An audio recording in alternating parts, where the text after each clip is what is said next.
বাসে আসতেন, বাস জোবরা গ্রামের মধ্যে দিয়ে বিশ্ববিদ্যালয়ে প্রবেশ করত। আমরা যারা লাইনের বাসে কোনো কোনো সময় শহর থেকে বিশ্ববিদ্যালয়ে আসছি, আমাদেরকে মূল সড়কে নেমে রিকশায় করে জোবরার মধ্যে দিয়ে তারপরে বিশ্ববিদ্যালয়ে যেতে হতো।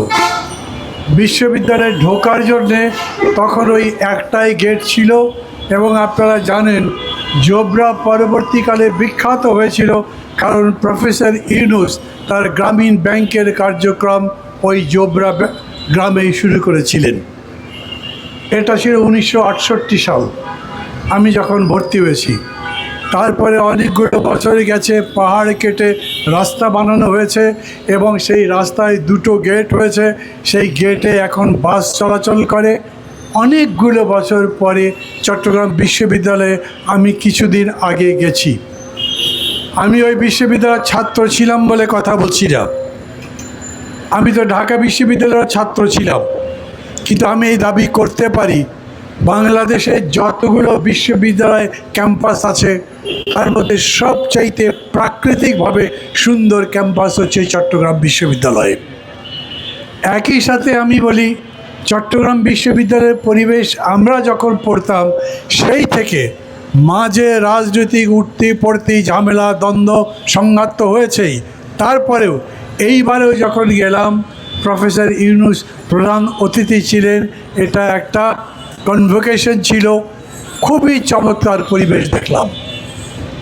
সেই বিশ্ববিদ্যালয়ে এত বড় সংঘাতপূর্ণ একটা পরিস্থিতি হলো কিভাবে, একেবারে এর উৎস সম্পর্কে আমি বলতে পারবো না।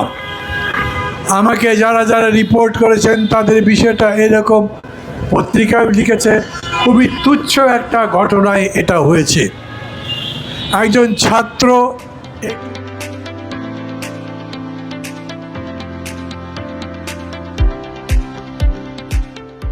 বেশি রাতে, যেহেতু ছাত্ররা ওই এলাকার মধ্যে বাড়ি ভাড়া করে থাকে, সেখানে এসেছিল, তার প্রবেশ নিয়ে ঝগড়া শেষ পর্যন্ত এত দূর গড়িয়েছে।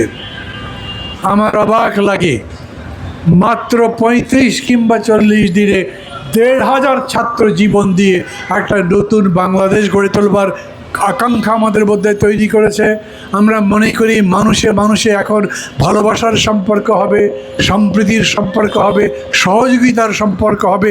সেইখানে শিক্ষার সর্বোচ্চ পীঠ চট্টগ্রাম বিশ্ববিদ্যালয়ে এত বড় একটা রক্তাক্ত ঘটনা কিভাবে ঘটতে পারে? অনেকেই বলেছেন বিশ্ববিদ্যালয়ে প্রশাসন কি করেছে। পরশু সন্ধ্যায় যখন ঘটনাটা ঘটে, যখন ঘটনাটা আস্তে আস্তে বাড়তে শুরু করে, তখন বিশ্ববিদ্যালয়ের প্রশাসন হস্তক্ষেপ করতে পারত। হতে পারে বিশ্ববিদ্যালয় কর্তৃপক্ষ তখন পর্যন্ত মনে করেনি ব্যাপারটা এত দূর গড়াতে পারে। তার পরের দিন গতকালকে রীতিমতো ইংরেজিতে যাকে বলে ফ্লেয়ার আপ করা, মানে দাউ দাউ করে জ্বলে ওঠা একটা পরিস্থিতি সেই রকম হয়েছে।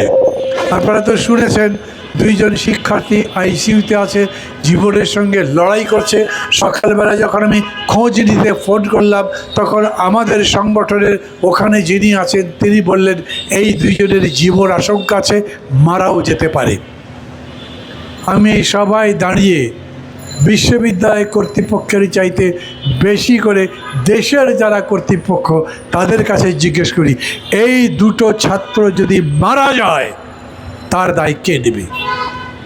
কি বিস্ময়কর ব্যাপার! বিশ্ববিদ্যালয় কর্তৃপক্ষ আইন শৃঙ্খলা বাহিনীকে ডেকেছেন, আইন শৃঙ্খলা বাহিনী আসেনি। আইন শৃঙ্খলা বাহিনী মানে যদি পুলিশ বলেন, তো পুলিশগুলো তো আগে যা ছিল এখনও তাই আছে। পুলিশের মধ্যে কোনো উন্নতি হয়েছে বলে আমি দেখিনি। আমি পুলিশ বাহিনীকে দোষারোপ করার জন্য বলছি না।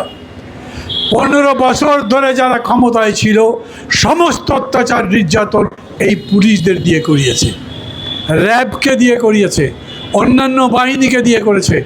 এই পুলিশ ঘুরে দাঁড়াতে পারেনি সেখান থেকে। 1 বছর 1 মাসের মতো সময় গেল, কোনো ব্যবস্থা করা গেল না। শেষ পর্যন্ত প্রধান উপদেষ্টা ডক্টর মোহাম্মদ ইউনুসকে ফোন করতে হলো, তারপরে আর্মি আসলো। এটা কি দেশ? এই দেশ এই 13 মাসে আমরা তৈরি করলাম।